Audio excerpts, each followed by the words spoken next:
ভারতে প্রথাগত রাজনীতির বাইরে গিয়ে এক অদ্ভুত ও বৈচিত্র্যপূর্ণ পলিটিক্যাল স্যাটায়ার মুভমেন্ট বা রাজনৈতিক ব্যঙ্গ আন্দোলন শুরু হয়েছে।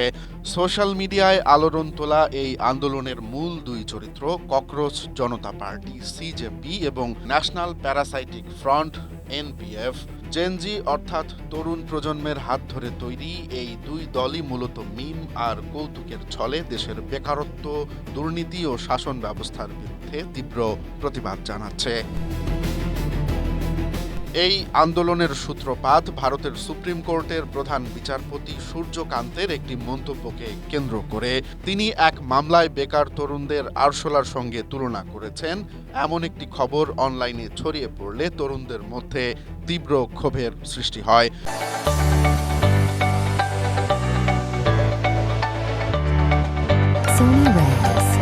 যদিও পরে প্রধান বিচারপতি স্পষ্ট করেন যে তার মন্তব্যটি ভুলভাবে ব্যাখ্যা করা হয়েছিল এবং তিনি জাল ডিগ্রিধারীদের উদ্দেশ্য করে কথাটি বলেছিলেন।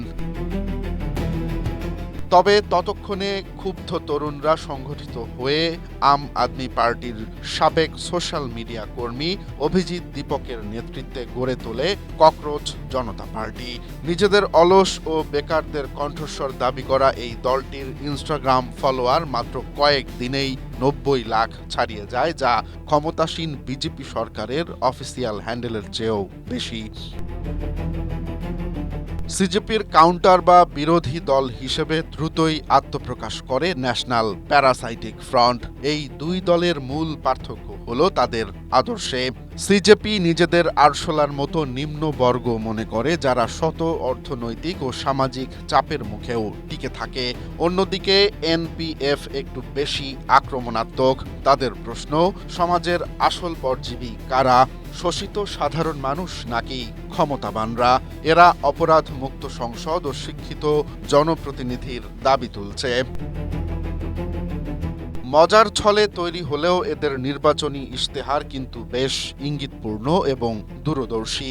তাদের প্রধান দাবিগুলোর মধ্যে রয়েছে প্রধান বিচারপতিদের অবসরের পর রাজ্যসভার আসনে নিষেধাজ্ঞা, সংসদে আসন না বাড়িয়েই নারীদের জন্য ৫০% আসন সংরক্ষণ, দলত্যাগী বিধায়ক ও সাংসদদের ২০ বছরের জন্য নির্বাচনে নিষিদ্ধ করা, পরীক্ষায় প্রশ্নপত্র ফাঁস ও অতিরিক্ত ফি আদায়ের বিরুদ্ধে কঠোর ব্যবস্থা। তৃণমূলের সংসদ সদস্য মহুয়া মৈত্র, সমাজবাদী পার্টির অখিলেশ যাদব এবং চলচ্চিত্র নির্মাতা অনুরাগ কাশ্যপের মতো ব্যক্তিত্বরা এই ভার্চুয়াল আন্দোলনে সংহতি জানিয়েছেন।